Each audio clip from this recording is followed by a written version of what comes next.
बहुत अच्छी बात याद आ गई। आचार्य महाराज ने, कई बार लोग सूत्र पूछते थे, सूत्र बताइए। हम भी नए नए आए थे ब्रह्मचारी अवस्था में, हमने भी एक बार पूछ लिया आचार्य महाराज जी कोई सूत्र तो दीजिए। उनने बोला तत्वार सूत्र पढ़ लो। तत्वार सूत्र तो पढ़ेंगे, थोड़ा साल्ट और स्वीट दो। तो उनने बोला साल्ट भी है स्वीट भी है, पर स्वीट से भी ज्यादा स्वीट है, कहीं ऐसा ना हो तुम्हारे शुगर हो जाए। नहीं, शुगर नहीं होगी, पचा लेंगे। बहुत छोटा सूत्र है, न उलझो न उलझाओ। क्या समझ में आई? न उलझो न उलझाओ। न उलझो तो इसलिए हो सकता है, मान लो सामने वाला थोड़ा तगड़ा है, हमसे सवाया है या डेवड़ा है, तो भैया इनसे मत उलझो। क्यों? वो आता है ना वो कहावत, आमद कम खर्चा ज्यादा, लक्षण है मिट जाने का, और कुबत कम गुस्सा ज्यादा है, लक्षण है पिट जाने का। मान लो सामने वाला तगड़ा है, भैया उलझो मत इनसे। क्यों? अरे देख रहे हो रोज जिम जाते हैं और तुमको जिम जाएंगे। क्या? रोज जिम जाते हैं, तुमको जिम जाएंगे, इसीलिए दूर रहो। तो तुरंत व्यक्ति, अरे नहीं उलझना। पर सबसे मुख्य क्या है? उलझाओ मत, उलझो मत, वो तो हो जाएगा। पर सबसे बड़ी क्या है? उलझाओ मत। अर्थात कभी किसी के प्रति राग द्वेष मत रखो, अपने आप को उस व्यक्ति को उलझाओ मत। उसने गलती करी, भैया तुम जानो, तुम्हारा काम जाने, तुमने गलती करी, सबक तुम भुगतोगे, हम तो भुगतेंगे नहीं, हमने तुमको क्षमा कर दिया। ये उलझना छोड़ दो। जब तक उलझोगे, जब तक उलझाओगे, तुम उलझे ही रहोगे। क्योंकि उदाहरण समझ लो कि जब तक तुम उलझाओगे तो उलझे ही रहोगे, कभी सुलझ नहीं पाओगे, और अंत में तुम्हें ही घाटा लगेगा, वो व्यक्ति तो चले जाएंगे। महाराज जी कैसे? मकड़ी का जाल देखना, मकड़ी जाल बुनती है किसके लिए? बोलो, सुन तो नहीं रहे हो? सो तो नहीं रहे?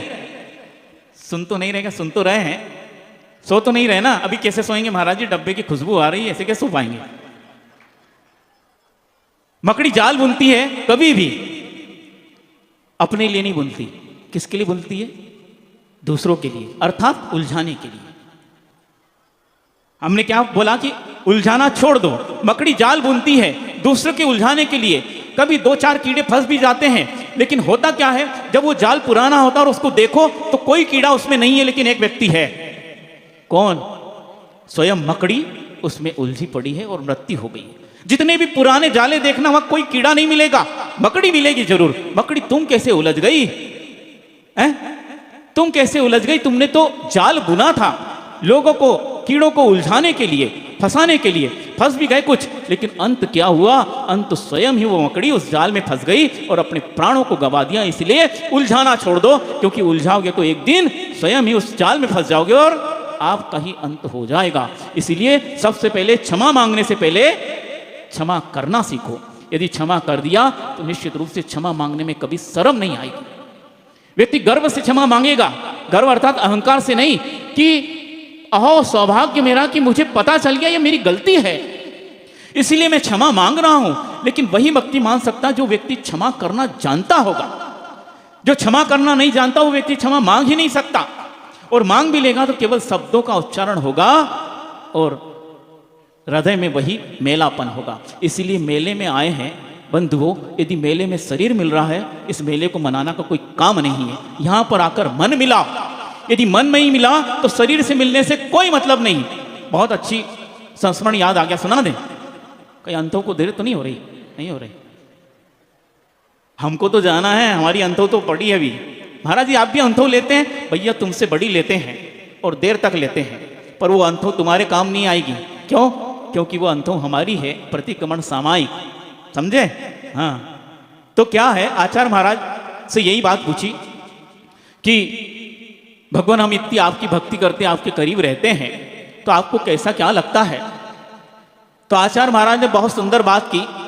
ये बात इसी में जुड़ रही है, जो शरीर से मिलते हैं और मन से नहीं मिले तो कोई मिलना सार्थक नहीं होगा। उसी बात को लेकर आचार्य महाराज ने कहा कि तुम मेरे पास बने रहते हो, भक्ति करते हो, पूजा करते हो, वंदना करते हो और भैया वृत्ति करते हो और बिल्कुल चरणों के निकट बैठे रहते हो, लेकिन ध्यान रखना जो चरणों के बहुत निकट बैठा हो, बहुत करीब हो, लेकिन यदि वो मेरी आज्ञा में नहीं और जिससे मेरा मन नहीं मिला, वो व्यक्ति चरणों में बैठकर भी बहुत दूर है। क्या बोला? जो व्यक्ति बिल्कुल करीब बैठा हो लेकिन वो आज्ञा में नहीं हो और आज्ञा पालन करने में भी अपनी आनाकानी कर रहा हो और जिससे मन नहीं मिल रहा हो, तो व्यक्ति पास बैठकर भी बहुत दूर है और कई किलोमीटर दूर भी हो, हजारों लाखों किलोमीटर दूर हो, लेकिन मेरी आज्ञा में हो और मेरे मन में मिलता हो, तो व्यक्ति मेरे बहुत पास है, बहुत पास, इतना पास कि मेरे दिल में ही उसका वास है। इस प्रकार की बात आचार्य महाराज ने कही। मन मिला, व्यक्ति का शरीर ना भी मिले, यदि मन मिल गया तो व्यक्ति एक दूसरे के बहुत करीब है, और शरीर मिल भी गए लेकिन मन नहीं मिला तो व्यक्ति एक दूसरे से बहुत दूर है। इसलिए क्षमा वाणी का यही एक सार्थक पहलू है। मनाना सार्थक ये होगा कि सबसे पहले हमारा मन मिले, मन का मैल धुले। मेले में आकर भी मन मैला रहा, मेले में आकर भी मन मैला रहा, तो फिर मेले में आने का क्या फायदा? क्या फायदा? केवल कुछ झूले झूले, कुछ खरीदी की, कुछ खाया और जय राम जी, हो गया मेला। इससे मेला तो हो गया, लेकिन जब घर जाओगे और देखोगे तो मन मेला का मेला ही है। जब घर से चले थे जितना मन मेला था, उससे घर वापस मेले से जाने के बाद पहुंचे तो उससे अधिक मेला और मन मिला। बात समझ में आई? जब घर से चले थे उस वक्त जितना मन मेला था, मेला मतलब गंदा, और जब मेला मनाकर और मेले में घूमकर वापस पहुंचे उससे अधिक मेला मन मिला। क्यों? क्योंकि यहां आकर भी किसी से मन मिला नहीं, इसीलिए मन मेला हुआ। इसलिए बंधुओं कि यहां पर आकर क्षमा वाणी तभी मनाई जा सकती है जब सबके मन के मैल धुल जाएं। जब तक मन का मैल नहीं धुलेगा, क्षमा वाणी पर्व मनाना सार्थक होगा ही नहीं। अब कितनी भी क्षमा मांग लो, क्षमा तो हम भी मांगते हैं, जैसे महाराज जी ने कहा कि दिन में 3 बार प्रतिक्रमण करते हैं, लेकिन उससे ही नहीं करते हैं। क्या समझे? 3 बार तो शब्दों का उच्चारण करते हैं, लेकिन मुनि महाराज प्रति समय प्रतिक्रमण करते हैं। हे भगवान तस्म इच्छा में दुक्कड़म, आपको पता भी नहीं चलेगा। कई बार यह होता कि हम आपको डांट भी देते हैं किसी कार्यवश, और आपको लग जाता है अरे महाराज जी बहुत क्रोध करते हैं, महाराज जी क्रोध करने ही घर छोड़ के आए हैं। कई लोग कह देते हैं अरे महाराज जी के पास नहीं जाना, क्यों? बहुत गुस्सेल हैं, मतलब घर छोड़ के गुस्सा ही करने आए हैं। परिस्थिति पर डांट दिया, लेकिन सोचो ये गुरु हैं, अपनी चर्या में बाहर तो कठोर रहते हैं, लेकिन अंदर उनका मन एक मां से भी बहुत कोमल होता है। ये अंदाजा लगाना आपके बस की बात नहीं होगी। आपको डांट तो दिया, लेकिन अंदर ही अंदर वो तिलमिला, मतलब विचलित हो जाते हैं, क्यों डांट दिया मैंने? डांटता नहीं तो ये सुधरता नहीं। वो कहते हैं ना लातों के भूत, अरे जोर से तो बोल दो, तो फिर हमको क्यों बदनाम करते हैं?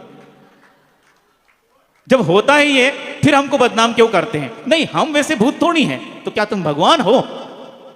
यदि भगवान हो तो यहां आ जाओ, हम तो चाहते हैं, लेकिन नहीं, हम हैं ऐसे। तो बंधुओं कभी भी गुरु की डांट पर बुरा मत मानना। क्यों? क्योंकि इस संसार में ऐसा निष्प्रही और बिना राग द्वेष के डांटने वाला तो केवल एक ही व्यक्ति, और वो गुरु है। बाकी सब राग द्वेष से डांटते हैं, चाहे आपके माता पिता हो, चाहे आपके भाई बंधु, चाहे आपका कितना भी सगा क्यों ना हो, वो सारे राग द्वेष से डांटते हैं। यदि वीतरागता से डांटता है तो केवल एक, जो आपका सगा नहीं है, लेकिन आप सगा बना सकते हो। आपका सगा नहीं, वो आपका सगा नहीं है, लेकिन आप सगा बना सकते हो। यदि सगा नहीं बनाओगे तो हमेशा मझधार में रहोगे बंधुओं, क्योंकि आप गाते ना, तो वे माता पिता त्वमेव, आप ही माता है, आप ही पिता है। जब हम ही माता है, हम ही पिता है और डांटते तो फिर क्या हो जाते हैं? बोलो, कहते तो है भक्ति में आप ही माता पिता, और डांट दिया तो आप ही शैतान हो। नहीं, फिर इसीलिए वो व्यक्ति ऐसा है, उसकी डांट में कभी भी राग और द्वेष नहीं, उसकी डांट में केवल शिक्षा है। आचार्य महाराज ने लिखा ना, बिना डांट के शिष्य और शिष्य का भविष्य क्या? क्यों लिखा उनने? वीतरागी संत उनने भी लिखा है डांट जरूरी है। डांट मतलब सीसी जो है बाजार में बिकने आती है, उसका डांट नहीं हो, अरे भैया क्या काम की, अरे सीसी तो है, सीसी लेने आए हो, क्या है? अरे सीसी तो लेने आए पर ढक्कन भी तो हो, तो ढक्कन चाहिए कि सीसी? नहीं चाहिए तो सीसी, लेकिन ढक्कन लगी। जिस सीसी में ढक्कन नहीं है वो सीसी कोई काम की नहीं है, क्योंकि उसमें कोई पदार्थ टिक नहीं सकता।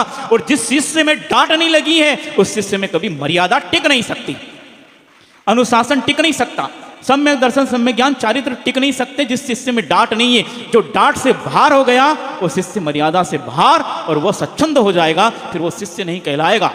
अभी जैसे महाराज जी ने आचार्य गुरुवर समय सागर जी के लिए कही है कि वो मर्यादा में शिष्योत्तम इसलिए रहे क्योंकि वह हमेशा डांट में रहे। आचार्य जी ने उनको कभी नहीं डांटा।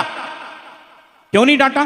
डांटने का काम ही नहीं पड़ा, उन्होंने कोई काम ऐसा किया ही नहीं, वो हमेशा डांट लगे रहे, अर्थात मर्यादा की लकीर में, इस लकीर से बाहर पांव ही नहीं रखना, ये मेरी मर्यादा की लकीर है, ऐसी उन्होंने काम किया है। इसीलिए तो बंधुओं, समय आपका हो रहा है तो क्षमा मणि तभी सार्थक हो सकती है जब आपका मन एक दूसरे से मिलेगा, तभी शब्द हमारे सार्थक हो सकते हैं और शब्दों का प्रभाव बन सकता है।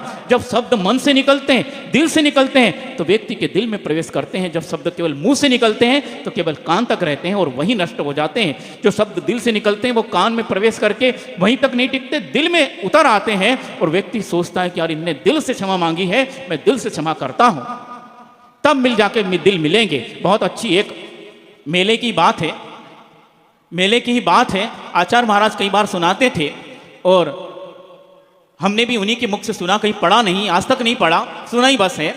और कई लोगों ने सुना होगा कि आप मेला करने आए तो कैसे व्यक्ति मेला करते हैं। तो आचार्य महाराज कहते हैं वित्त मिले तो मेला कीजिए, वित्त मिले तो मेला कीजिए, और चित्त मिले तो चेला, और साधु मिले तो संगत कीजिए, ना तो भलो अकेला। अकेला नहीं, हाँ अकेला। यदि वित्त अर्थात पैसा हो तो मेले में जाना, नहीं तो क्या होगा, पैसा है नहीं, झूले पे झूल रहे हैं, अपना मन ललचाएगा, अरे हम भी बैठ जाए, कैसे बैठोगे हैं, अंटी में तो धन है नहीं, और क्या चाट वाट के ठेले लगे हैं, और खाने की इच्छा होगी मिठाई की, पैसा है ही नहीं, फिर क्या होगा, विकार उत्पन्न होगा, चोरी के भाव होंगे, उठा के ले भगो, कौन पकड़ रहा है, इतना बड़ा मेला है, विकार भाव आ गए, इसलिए मेले में जाना नहीं। वहां मन मेला हो रहा है, मेले में जाकर मन मेला हो रहा है, क्योंकि वित्त नहीं है। इसी प्रकार चित्त नहीं मिलेगा तो चेला मत कीजिए। यहाँ चेला तो उपलक्षण मात्र है, लेकिन चित्त यदि नहीं मिलेगा तो साधन में आप बन नहीं सकते एक दूसरे के। साधन में बनना है तो चित्त एक दूसरे से मिलना चाहिए, चित्त नहीं मिला तो साधन में नहीं बन सकते हैं। और साधु मिले तो संगत कीजिए, यदि दुर्जन मिल गया तो संगति मत करना। क्यों? ना तो भलो अकेला, अकेले रह जाओ, लेकिन दुर्जन की संगति मत करना।